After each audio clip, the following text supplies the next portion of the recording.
Hello दोस्तों, स्वागत है आपका एक और नए वन शॉट के साथ में। भाई 5th सेमेस्टर केमिस्ट्री के सेकंड पेपर में लगभग वीडियोस आपको हमने दे दी हैं भाई। 2 से 3 वन शॉट हमें और बनाने पड़ेंगे और फिर आपको एक कंबाइंड वन शॉट देंगे, उसके बाहर कुछ भी नहीं आएगा भाई। आज सेकंड पेपर की यूनिट नंबर जो 8 है भाई, जिसका नाम है बायो इनऑर्गेनिक केमिस्ट्री। भाई इसमें क्या क्या आता है, तो शॉर्ट में आपको ट्रेस एलिमेंट मिल जाएंगे, इसेंशियल एलिमेंट्स मिल जाएंगे, हीमोग्लोबिन मिल सकता है, कई बार स्ट्रक्चर बनाने के लिए आपको 15 नंबर के करीब भी मिल सकता है, मायोग्लोबिन शॉर्ट में मिल जाएगा। उसके अलावा सोडियम है, कैल्शियम है, इन सबके बायोलॉजिकल जो इंपॉर्टेंस हैं वो क्या होते हैं, किस तरीके के शरीर के लिए कैल्शियम इंपॉर्टेंट है, ये सारी चीजें इसके अंदर आपको मिलती हैं। तो चलिए शुरू करते हैं भाई। छोटी सी बड़ी प्यारी सी यूनिट है, अभी 15 से 20 मिनट के अंदर ये यूनिट खत्म हो जाएगी भाई, ठीक है। चलिए सबसे पहले इसेंशियल एलिमेंट्स। इसेंशियल का मतलब क्या होता है भाई? आवश्यक, जो हमारी बॉडी के लिए जरूरी हैं, यानी जिनके बिना हमारा काम नहीं चलेगा। जैसे मान लिया हम कहते हैं कि भैया आयरन की कमी हो गई, सुना होगा लोगों को कहते हुए आयरन की कमी हो गई, आयोडीन की कमी हो गई।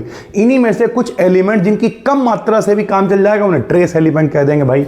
तो हमने बिल्कुल आसान लैंग्वेज में लिखा, इसेंशियल एलिमेंट्स वे केमिकल एलिमेंट्स होते हैं जो लिविंग ऑर्गेनिज्म, जो जिंदा लोग होते हैं, कि नॉर्मल ग्रोथ, यानी अगर आप चाहते हो आपकी बॉडी की ग्रोथ नॉर्मल हो, डेवलपमेंट अच्छे से हो, बायोलॉजिकल फंक्शंस जो हैं वो सही से चलें, तो उसके लिए अगर किसी एलिमेंट की डिफिशियंसी हो जाती है तो बॉडी का नॉर्मल फंक्शन डिस्टर्ब हो सकता है। ओवरऑल बॉडी की नॉर्मल ग्रोथ के लिए इसेंशियल एलिमेंट्स की आवश्यकता होती है। अब पेपर में पूछ सकता है भैया कुछ इसेंशियल एलिमेंट्स आप बताइए, तो अगर शॉर्ट में पूछे तो 2-3 लिख देना। अगर 7.5 नंबर में, 15 नंबर में बाई चांस आ जाए तो फिर हमने बहुत सारे यहां पे लिखवाए हैं, आप आराम से लिख देना भाई, ठीक है।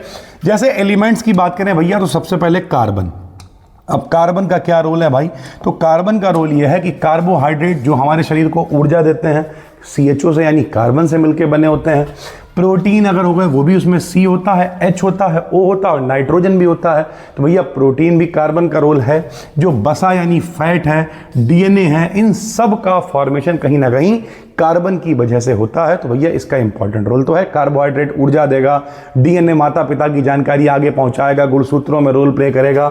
बसा जो है वो शरीर की जो मतलब नहीं शुष्कपना है उसे खत्म करेगा। उसके अलावा जो प्रोटीन है वो क्या करेगा मेरे भाई? प्रोटीन जो है कोशिकाओं का निर्माण करेगा, ऊतकों का निर्माण करेगा, बहुत सारे फैक्टर्स रहते हैं भाई, ठीक है। हाइड्रोजन की बात करें, हाइड्रोजन भी इसेंशियल एलिमेंट है। पानी तो पियोगे ही भाई, तो पानी H2O, उसमें भैया हाइड्रोजन होता है। साथ ही साथ जितने भी ऑर्गेनिक कार्बनिक, जैसे कार्बोहाइड्रेट किससे, खाली C से थोड़ी बना होता है, CHO से मिलकर बना होता है। ऑर्गेनिक का मतलब ही होता है कार्बन और हाइड्रोजन के बीच का बॉन्ड उपस्थित होना चाहिए।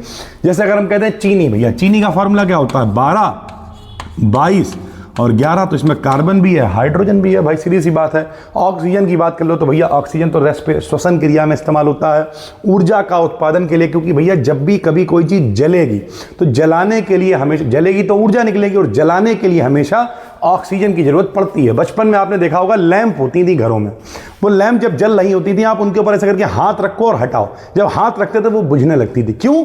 क्योंकि भैया ऑक्सीजन की कमी होने लगती थी भाई, ठीक है। नाइट्रोजन, प्रोटीन अभी आपको बताया। एमिनो अम्ल में कौन होता है? CHO और N। तो नाइट्रोजन प्रोटीन के निर्माण में, न्यूक्लिक एसिड को बनाने में, इन सब में इस्तेमाल होता है। फास्फोरस ATP, एडेनोसिन ट्राइफॉस्फेट, इसी के रूप में ऊर्जा इकट्ठी होती है। हमारी जो माइटोकॉन्ड्रिया है कोशिका के अंदर, उसमें ऊर्जा ATP के रूप में इकट्ठी होती है। तो ATP मतलब एडेनोसिन ट्राइफॉस्फेट, फास्फोरस को बनाने के लिए, DNA को बनाने के लिए, RNA को बनाने के लिए हड्डियों में फास्फोरस का इस्तेमाल होता है भाई, ठीक है।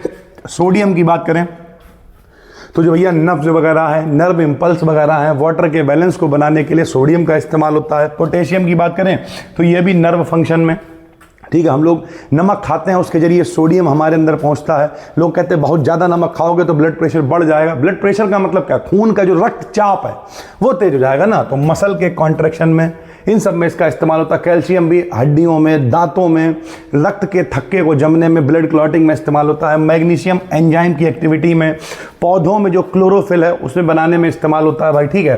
क्लोरीन की बात करें तो फ्लूइड जो लिक्विड है उसे बैलेंस करने के लिए, HCl जो एसिड होता है, जो अम्ल होता है भैया हमारी बॉडी के अंदर पाचन के लिए बहुत सारे अम्ल, लोग कहते नहीं एसिडिटी हो गई, जब उनकी मात्रा बढ़ जाती है भाई तो एसिडिटी हो जाती है। आप इनो पीते हो, दोबारा से पीएच वैल्यू अचानक से गिरती है उसे पीते ही, और लोग कहते हैं यार ये तो 6 सेकंड में काम कर रहा है। तो इस तरीके से इन सब के फॉर्मेशन में क्लोरीन का इस्तेमाल होता है भाई, ठीक है।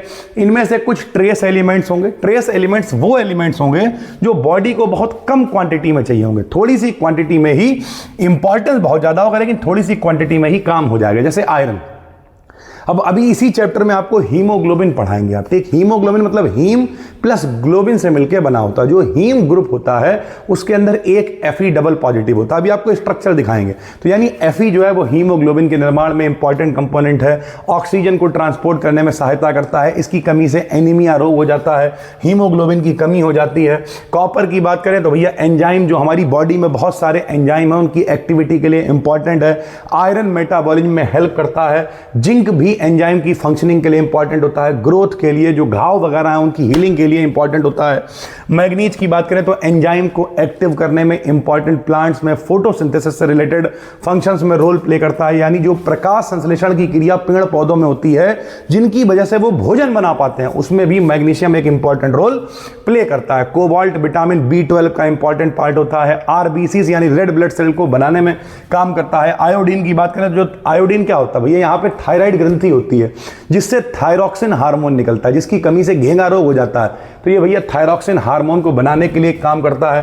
फ्लोरीन की बात करें तो हड्डियां हैं, दांत हैं, इन सबको मजबूत बनाता है, लेकिन बहुत ज्यादा फ्लोरीन भी अगर हो जाएगी तब भी नुकसानदायक होता है। मॉलिब्डेनम की बात करें तो कुछ इंपॉर्टेंट एंजाइम का कंपोनेंट होता है।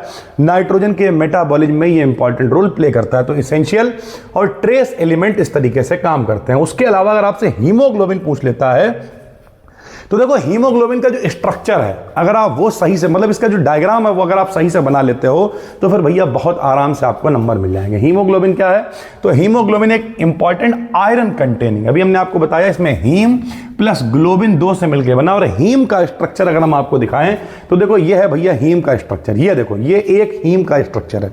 अगर हम आपको समझाएं हीमोग्लोबिन क्या होता है तो ये जो बना हुआ है मेरे भाई ये हीमोग्लोबिन है, ठीक। इसमें ये जो बीच में आपको रेड रेड दिखाई दे रहे हैं ये क्या है मेरे भाई, तो ये हीम ग्रुप है। हीम ग्रुप क्या होता है, तो ये हमने पड़ोस में स्ट्रक्चर बनाया है। हीम ग्रुप के बीचों बीच में देखो क्या होता है, एक Fe होता है, ठीक है। चारों तरफ इसके रिंग जुड़ी होंगी मेरे भाई, यहां मेथिल ग्रुप जोड़ रखे होंगे। इस तरीके से ये जो स्ट्रक्चर आपको दिख रहा है ये हीम ग्रुप है भाई, ठीक है। अब यहां पर अगर हीमोग्लोबिन का पूरा स्ट्रक्चर आप देखोगे तो भैया एक अल्फा 2 अल्फा, यानी 2 अल्फा है 2 बीटा है, 2 अल्फा और 2 बीटा, यानी टोटल 4 ये हो गए भाई, ठीक। और 4 रिंग्स जो हैं इनके बीच में एक एक हीम है। और हर हीम में क्या होगा मेरे भाई, एक Fe। हर हीम में एक Fe होगा भैया, क्योंकि हर हीम का स्ट्रक्चर तो यही होगा। Fe के ऊपर 2 प्लस है, इसका मतलब ये क्या करेगा भैया, Fe के ऊपर 2 प्लस है और ऑक्सीजन के ऊपर 2 माइनस होते हैं। तो इसलिए क्या करेगा, एक Fe जो है वो एक ऑक्सीजन को जोड़ेगा और FeO बना लेगा। तो यहां टोटल हीमोग्लोबिन के अंदर 4 हीम हैं, तो ये 4 ऑक्सीजन को जोड़ सकते हैं मेरे भाई, ठीक है। तो इस तरीके से इनका स्ट्रक्चर बनता है।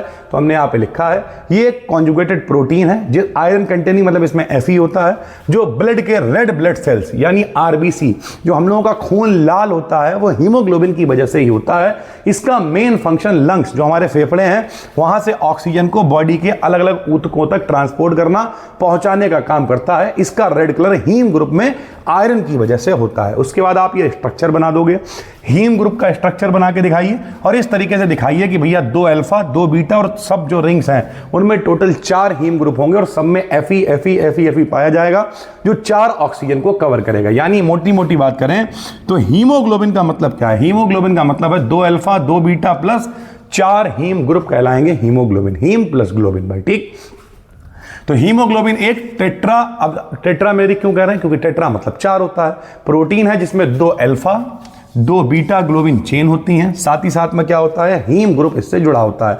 हीम ग्रुप के अंदर क्या होता है, Fe डबल पॉजिटिव आयन पाए जाते हैं। इसलिए एक हीमोग्लोबिन मॉलिक्यूल में 4 हीम ग्रुप हो जाएंगे और जब 4 हो जाएंगे तो ये 4 O2 मॉलिक्यूल्स, यानी एक Fe एक ऑक्सीजन को जोड़ सकता है तो 4 Fe 4 O2 मॉलिक्यूल्स को जोड़ सकते हैं। इस तरीके से ये भैया ऑक्सीजन को जोड़ता है और लंग्स से टिश्यू तक, यानी जो हमारे फेफड़े हैं वहां से ऊतकों तक, शरीर के विभिन्न भागों तक ऑक्सीजन को पहुंचाने का काम करता है भाई। ठीक, इसके मॉलिक्यूलर की वेट की बात करें तो 64,500 DA का मतलब डाल्टन इसका मॉलिक्यूलर वेट होता है। स्ट्रक्चर की मोटी मोटी बात करें तो अल्फा 2 बीटा 2 चेन और प्लस साथ में 4 हीम ग्रुप होंगे, ये कहलाएगा भैया हीमोग्लोबिन। ठीक है, तो अगर पेपर में बाई चांस ये आ जाता है तो आप इसके बारे में थोड़ा सा लिखेंगे, इसका स्ट्रक्चर बनाएंगे और स्ट्रक्चर को डिटरमाइन कर देंगे 5-7 पॉइंट्स के अंदर। आपको बहुत आराम से 15 नंबर में भी अगर ये आता है, क्योंकि हमने आपको बताया था भैया, कल वीडियो डाली थी उसे जरूर देखना, हमने उसमें डिटेल किया हुआ है कि 15 नंबर वाला क्वेश्चन मैक्सिमम 2 पन्ने में लिखना है, 1.5 से 2 पन्ने में। तो भैया एक पेज में तो लगभग आपके कायदे के चित्र ही बन पाएंगे और उसके अवसर आप लिखोगे तो 15 नंबर मतलब 200 शब्द होते हैं। डायग्राम वगैरह बनाओगे तो यानी 50, 60, 70 शब्द लिखने हैं, बाकी डायग्राम को डिटेल कर देना। मायोग्लोबिन इसका छोटा भैया है, ये कभी भी भैया 15 नंबर वगैरह में नहीं आता। शॉर्ट में अगर आपसे पूछेगा तो यह भी एक आयरन कंटेनिंग उसी तरीके से, बस ये भी है ऑक्सीजन बाइंडिंग प्रोटीन है, बस उसमें टोटल 4 ग्रुप थे हीम, इसमें एक ही होगा तो ये एक ही ऑक्सीजन को बाइंड कर पाएंगे भाई। ठीक है, जो मेनली मसल सेल्स में प्रेजेंट होता है, इसका मेन फंक्शन मसल्स में ऑक्सीजन को स्टोर करना होता है। लेकिन ये मोनोमेरिक है, वो टेट्रामेरिक था, वहां पे 4 हीम ग्रुप थे, ये मोनो मतलब एक होता है, तो यहां पर एक ही प्रोटीन ग्रुप होता है, यानी केवल एक पॉलीपेप्टाइड चेन होती है। इस एक ग्लोबिन चेन के साथ एक हीम ग्रुप अटैच्ड होता है। हीम ग्रुप के सेंटर में कौन होगा भैया, ये देखो Fe डबल पॉजिटिव होगा जो ऑक्सीजन को बाइंड करेगा। मायोग्लोबिन की ऑक्सीजन एफिनिटी, यानी मायोग्लोबिन हीमोग्लोबिन की तुलना में ज्यादा तेजी से ऑक्सीजन को एफिनेट कर सकता है, लव कर सकता है, जोड़ सकता है अपने से भाई। ठीक है, biological importance of Na and K, sodium और पोटेशियम का बायोलॉजिकल इंपॉर्टेंस क्या है मेरे भाई। तो अगर हम सरल भाषा में बताएं तो एक अगर 70 किलो का मनुष्य है तो उसमें लगभग 90 ग्राम सोडियम होता है और 170 ग्राम पोटेशियम होता है। सोडियम आयन की तुलना में पोटेशियम आयन कोशिका के अंदर ज्यादा होते हैं। Na पॉजिटिव और K पॉजिटिव जो हमारी नब्ज वगैरह है, रक्तचाप वगैरह है, इन सब में भाग लेते हैं। ये सेल के बाहर यानी कोशिका के बाहर भी होते हैं। अंदर और बाहर इनका जो कंसंट्रेशन यानी सांद्रता होती है वो अलग अलग होती है। जैसे अगर हम कहें तो सोडियम आयन बाहर अगर 143 है तो यहां अंदर 10 है, पोटेशियम बाहर अगर 5 है तो अंदर 105 है। ये एक रेड ब्लड सेल यानी आरबीसी बनी हुई है भाई। ठीक, ये इसकी सेल वॉल होगी, कोशिका की जो भित्ति कहते हैं हम लोग, झिल्ली कहते हैं भाई। ठीक है, जो Na पॉजिटिव आयन होंगे लगातार सेल से बाहर तथा K पॉजिटिव आयन लगातार सेल के अंदर की तरफ पंप किए जाते हैं। ये देखो, ये बाहर की तरफ धक्का दिया जा रहा है, इन्हें अंदर की तरफ धक्का दिया जा रहा है। इस पंपिंग को हम लोग कहते हैं भाई, इस ट्रांसफर को सोडियम पोटेशियम पंप कहते हैं। ये ब्लड प्रेशर को कंट्रोल करता है, सेल के वॉल्यूम को बनाए रखता है, प्रोटीन ग्लूकोज फैट ETC के सेल वॉल में ट्रांसफर में सहायता करता है भाई। ठीक है, तो ये इसके उपयोग हैं। अदर यूजेस बात करें, एल्कली मेटल्स, यहां पे इसका कोई लेना देना नहीं है भाई। क्यों? क्योंकि ये S ब्लॉक वाले हैं। यहां पर केवल बायोलॉजिकल इंपॉर्टेंस पूछा है तो हमने सोडियम का पोटेशियम का क्या इंपॉर्टेंस है, तो भैया सरल भाषा में आप लिखोगे कि जो एक कोशिका है उस कोशिका के अंदर सोडियम और पोटेशियम आयन पाए जाते हैं। उनका जो कंसंट्रेशन होता है वो अलग अलग होता है। सोडियम आयन बाहर ज़्यादा होते हैं, पोटेशियम अंदर ज़्यादा होते हैं। और भैया लगातार इसे बाहर की तरफ, इसे अंदर की तरफ पंपिंग करी जाती है, इसे सोडियम पोटेशियम पंप कहते हैं। इसी की वजह से हम लोगों का जो ब्लड प्रेशर है वो कंट्रोल रहेगा। तभी लोग कहते हैं नमक ज़्यादा खा लोगे सोडियम ज़्यादा हो जाएगा तो ब्लड प्रेशर बिगड़ जाएगा भाई, सीधी सी बात है।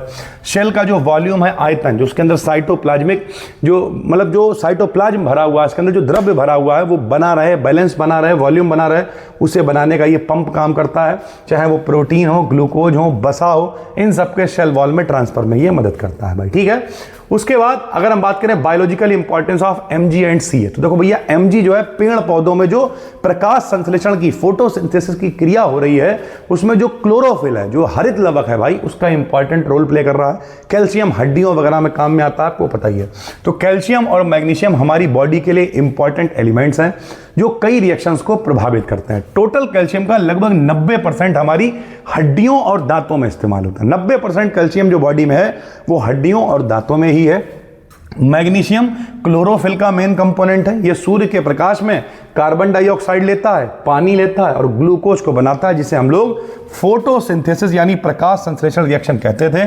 तो ये कार्बन डाइऑक्साइड है, ये पानी है, ये सूर्य का प्रकाश है, हरित लवक यानी क्लोरोफिल की उपस्थिति है, ग्लूकोज बनेगा और फोटोसिंथेसिस से मेरे भाई ऑक्सीजन गैस निकल जाएगी। यही ऑक्सीजन गैस हम लोग पेड़ पौधों से श्वसन क्रिया के रूप में लेते हैं और हम लोग CO2 छोड़ते हैं, पेड़ पौधे वो CO2 लेते हैं, पानी उन्हें जमीन से मिल जाता है, सूर्य का प्रकाश मिलता है, हरित लवक उसमें उपस्थित होता है और वो फटाफट से फोटोसिंथेसिस क्रिया कर लेते हैं। यानी Mg जो है फास्फोरिलेशन में, कैल्शियम जो है वो ब्लड के कोआगुलेशन में भी हेल्प करता है। यानी कोआगुलेशन मतलब होता है जमना, यहां से उंगली कटी तो अगर कैल्शियम की, पोटेशियम का भी रोल होता है भैया, ठीक है, कि जो विटामिन के होता है इसका भी रोल होता है, लेकिन उसके अलावा कैल्शियम का भी रोल है कि खून का थक्का जमेगा नहीं जमेगा, रुकेगा खून नहीं रुकेगा, इन सब चीज़ों में मेरे भाई इंपॉर्टेंट रोल प्ले करता है। नाइट्रोजन फिक्सेशन क्या होता है?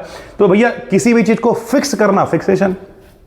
तो जो नाइट्रोजन है वो आपको पता है कि वातावरण में बहुत मात्रा है नाइट्रोजन की। ऑक्सीजन तो 20-21% है, लेकिन नाइट्रोजन 78% के करीब है।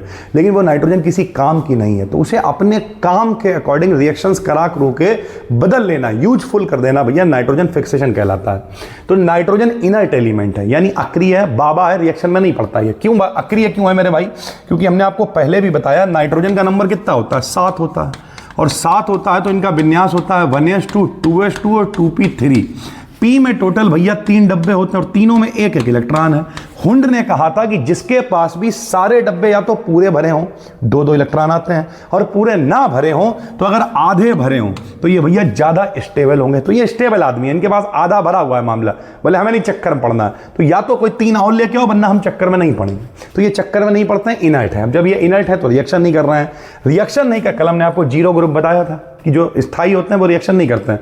तो नाइट्रोजन को अदर सब्सटेंसेस से रिएक्शन कराने के लिए उसे एक्टिव बनाना पड़ेगा। पड़ा हुआ है तो उसे कोई लालच देना पड़ेगा। अतः वह प्रोसेस जिसमें इनर्ट नाइट्रोजन एक्टिव नाइट्रोजन में कन्वर्ट हो जाता है, उस नाइट्रोजन में कंपाउंड बना सकता है, उसे ही हम लोग नाइट्रोजन फिक्सेशन कहते हैं भाई, ठीक है। शॉर्ट का टॉपिक है यह। निम्न प्रोसेस है, जैसे कुछ केमिकल मेथड हो सकते हैं कि आप नाइट्रोजन की हाइड्रोजन से क्रिया करा दो 450 डिग्री सेंटीग्रेड पे 200 ATM, लैब में यह हैबर विधि कहलाती है। क्या बन जाता है भैया? अमोनिया बन जाती है। फिर आप अमोनिया का इस्तेमाल कर सकते हो, अमोनिया का इस्तेमाल करके यूरिया बना सकते हो, बहुत सारी चीज़ों में इस्तेमाल होती है अमोनिया। तो इस तरीके से नाइट्रोजन काम में आने लायक हो गया। साइनाइड मेथड होते हैं कि कैल्शियम CaC2 की रिएक्शन कराई और इसे साइनाइड में, कैल्शियम कार्बाइड की रिएक्शन कराई, नाइट्रोजन उसे साइनाइड में बदल दिया, कैल्शियम साइनाइड। फिर कैल्शियम साइनाइड की पानी से रिएक्शन कराई तो कैल्शियम कार्बोनेट बन गया, चूना पत्थर बोलते हैं जिसे मेरे भाई। तो ये भी काम की चीज़ हो गई। इसके अतिरिक्त इलेक्ट्रोलिसिस, बत्ती लगा दो, करंट लगा दो के द्वारा, नेचुरली बैक्टीरियाज के द्वारा, ठीक है, भी नाइट्रोजन का फिक्सेशन होता है। यानी बहुत सारे मेथड होते हैं जिससे आप नाइट्रोजन का फिक्सेशन कर सकते हो भाई। तो ये यूनिट नंबर 8 है, बायो इनऑर्गेनिक केमिस्ट्री। 8 यूनिट है जिसमें से D ब्लॉक, F ब्लॉक आपका हो गया है, मेटल कार्बोनिल्स भी आपको करा दिया है, 0 ग्रुप करा दिया भाई। ओवरऑल बात करें तो केवल पहली यूनिट जिसमें भैया रीअरेंजमेंट है, छोटी सी यूनिट है वो, और उसके अलावा S ब्लॉक और P ब्लॉक, बात खत्म हो जाएगी, जिसमें विकर्ण संबंध यानी डायगोनल रिलेशनशिप वगैरह है। और मेरी पूरी कोशिश है कि कल से परसों तक हम लोग सेकंड पेपर को खत्म कर लें। इससे क्या होगा, इसका पूरा एक 1 शॉट बन जाएगा। जिन लोगों ने यूट्यूब पे कोर्स, जिन लोगों ने एप्लीकेशन पे कोर्स ले रखा होगा, उन लोगों को देखेंगे कि क्या क्या और क्वेश्चन छूटे हैं, क्योंकि 1 शॉट में तो सारी चीज़ें इंपॉर्टेंट होती, वो सब भी एप्लीकेशन पे ऐड कर दें ताकि एक एक करके चीज़ें हम लोग खत्म कर पाएँ। लगातार लगे हुए हैं, घबराना बिल्कुल नहीं भाई। अगर आप इंटरेस्टेड हो तो डिस्क्रिप्शन में लिंक मिल जाएगा, क्लिक करके ज्वाइन कर लेना। 16 सितंबर तक हमने कहा है, सब करा देंगे, घबराना नहीं। और यूट्यूब पर भी इतना दे देंगे कि अगर आप कोर्स में ज्वाइन नहीं भी करते हो तब भी आप पेपर बहुत अच्छे से कराओगे भाई, ठीक है। तो टेलीग्राम पे अपना फ्री में चैनल है BDKDN BSc, उसे ज्वाइन कर लो, उसका भी लिंक डिस्क्रिप्शन में होगा। जो भी वीडियोस आएंगी वहाँ पर शेयर होती रहेंगी। फिर मिलते हैं, तब तक के लिए धन्यवाद, थैंक यू।